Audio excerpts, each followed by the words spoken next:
बहुत गलत कदम था। अंग्रेज़ों के शासन की तरह दमनकारी ये कदम है सरकार की तरफ से। और वो लोगों को अवॉइड करने वाले आदमी हैं। वो 150 आदमी वहाँ से चल के आए थे लेह लद्दाख से। वो तो फुटपाथ पे साइड में सर्विस रोड पे चल के आए हैं। न्याय दरवाजे पे मिले लोगों को। ये किसी के बाप की सरकार थोड़ा है।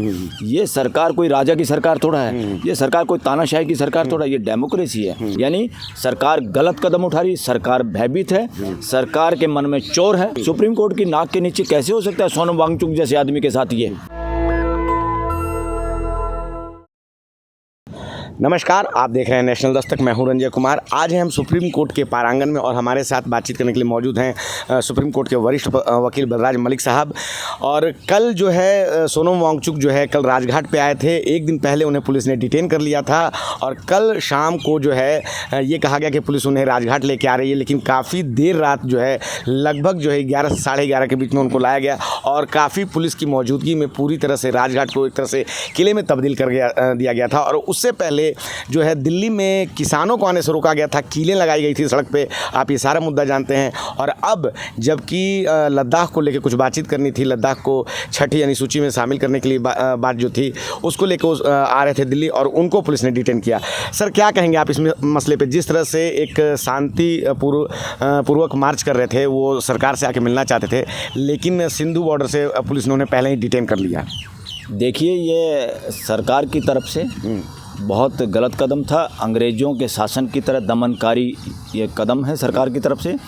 और इससे तानाशाही और राजशाही झलकती है। डेमोक्रेसी में कोई जगह नहीं है। इस तरह से लोगों को एक अच्छे कोज के लिए अपना प्रदर्शन करने से, अपनी बात कहने से, अपना मार्च निकालने से कोई नहीं रोक सकता। सुप्रीम कोर्ट की गाइडलाइन भी है कि ऐसे प्रोहिबिटरी यानी किसी को रोकने के लिए जो आदेश, इनको धारा 44 के नाम से देश जानता है, वो जारी करने की कुछ कंडीशंस हैं। उन कंडीशन में सबसे महत्वपूर्ण कंडीशन ये है कि भाई लोगों को प्रदर्शन करने से आप नहीं रोक सकते। ये उनका फंडामेंटल राइट है।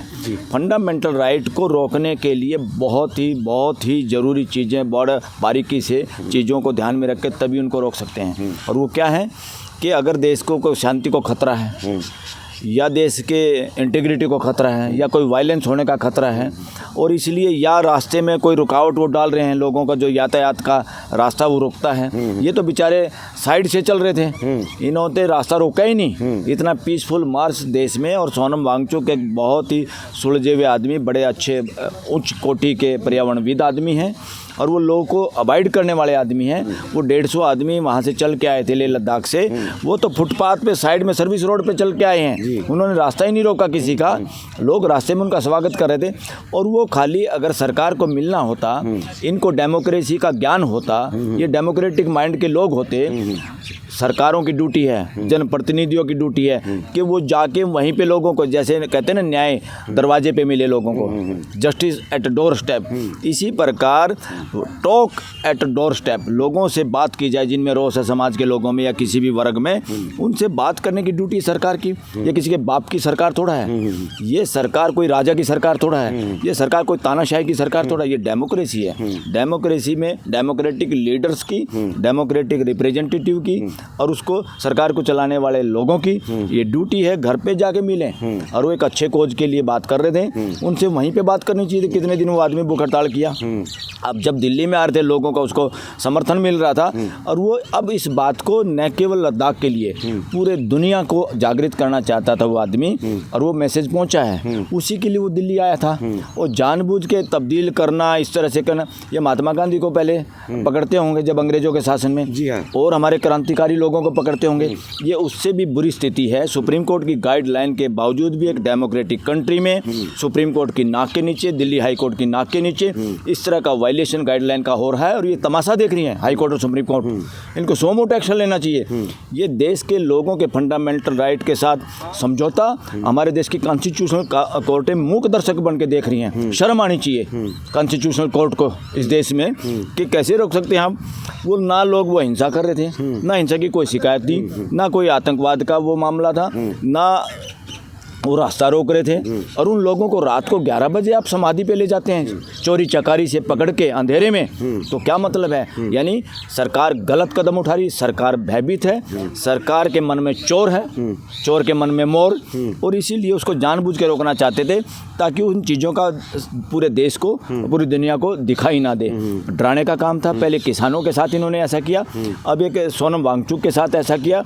ये सरकार बिल्कुल टोटली डिक्टेटरशिप की सरकार है, टोटल ही राजशाही की मानसिकता से ग्रस्त लोग हैं। इसलिए देश के लोगों को जो डेमोक्रेसी के हक में खड़े हैं, संविधान के साथ खड़े हैं, संविधान को बचाना है, डेमोक्रेसी को बचाना है, लोगों के बोलने के अधिकार को बचाना है, इस तरह के बदमाशों को राजनीति से हटाना होगा वोट की चोट से। सर क्या कारण हो सकता है कि जब किसान आना चाहते हैं दिल्ली तो पहले सड़क पे कीलें लगा दी जाती है?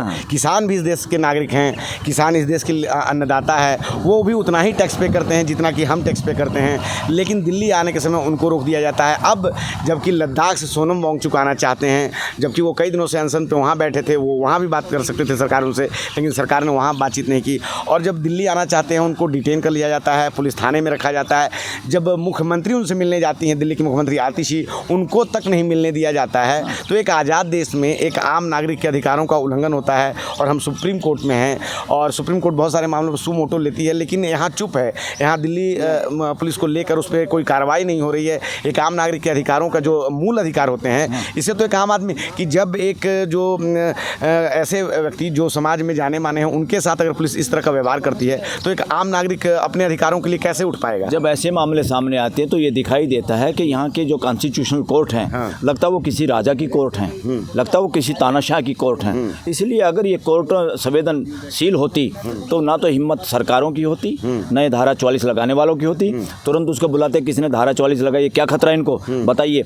और मैं आह्वान करना चाहता हूँ, लोगों को ये कहना चाहता हूँ, पूरा देश इस बात की डिमांड करे, ये जो धारा 44 है या प्रोहिबिटरी ऑर्डर, लोगों के धरना प्रदर्शन और बोलने के रोकने का जो जुगाड़ ये करते हैं सरकार के नाम पे, सुरक्षा के नाम पे, देश के इंटीग्रिटी के नाम पे, इन बदमाशों को रोकने का एक ही इलाज है, इस कानून में परिवर्तन किया जाए और इस तरह की कोई भी धारा या ये जो पावर है एग्जीक्यूटिव मजिस्ट्रेट वाली, ये छीन के सरकारी कर्मचारी अधिकारियों से, क्योंकि मदारी के बंदर की तरह जब चाहें ऊपर के बॉस, होम मिनिस्टर या दूसरे मंत्री संतरी या सरकार में जो पॉलिटिकल एग्जीक्यूटिव बैठे हैं, उनके इशारों पे बंदरों के नाचते हैं, जब मर्जी प्रोहिबिटरी ऑर्डर जारी कर देते हैं। जब तक कोर्ट उस पर मोहर ना लगाए, कोई प्रोहिबिशन इस देश के अंदर नहीं होना चाहिए। खासतौर पे लोगों के फंडामेंटल राइट्स के रुकावट डालने का कोई ऐसा आदेश नहीं। इस देश में इस कानून की जरूरत है। ये काला कानून है, ये शासनशाही मानसिकता का, अंग्रेजों के समय का कानून है।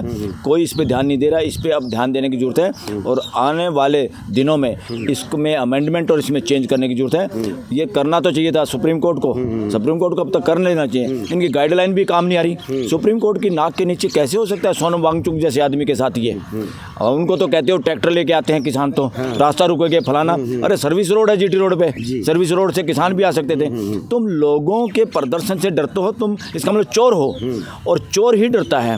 चोर डेमोक्रेसी के नाम पे तानाशाही और राजशाही चला रहे हैं। अब चोर बेनकाब हो गए हैं और चोरों का इलाज देश की जनता खड़ी होकर कर रही है और इलेक्शन कमीशन बदमाशी करके पंगु बन के इन लोगों की मदद कर रहा है। चोरी चकारी की सरकार है देश में। अब साबित होता है ये सरकार जिन लोगों के हाथ में गलती से डेमोक्रेसी के नाम पे वो बदमाश मानसिकता के लोग हैं, वो तानाशाही मानसिकता के लोग हैं। और अब जाके इस राम रहीम जैसे बाबा को, जिसने लोगों की भावनाओं के साथ खिलवाड़ करके आस्था के नाम पे इस देश की बहन बेटियों के साथ रेप किया और हत्या तक करवाई, उस आदमी का इनको बहुत पड़ी है पैरोल करने की। इससे साबित होता है कि ये बदमाशों की सरकार है, बदमाश के बादशाहों की सरकार है। कोई भी हो, मतलब हम ये साफ साफ कह सकते हैं। इसलिए लोगों को जागरूक हो जाना चाहिए। अगर कोई भी बहन बेटी किसके घर में है या जिसके फ्यूचर में भी होने वाली है या जिसकी बहन बेटी माँ बुआ हैं, वो लोग सावधान हो जाए। जिस देश में ये बात करते हैं भारतीय संस्कृति की, बात करते हैं ह्यूमन वैल्यू की,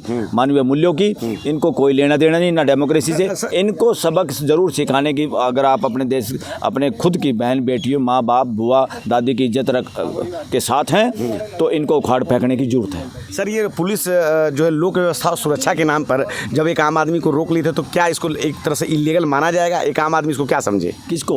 जब ये पुलिस बहाना बनाती है कि लोक व्यवस्था और सुरक्षा बना, ना, ये कोई लोक व्यवस्था के लिए तो काम ही नहीं कर रहे। ये सारे के सारे लोगों को डराने का काम करते हैं और सत्ता में बने रहने के लिए कभी हमारी पोल पट्टी ना खुल जाए, पूरा देश जागरूक ना हो जाए।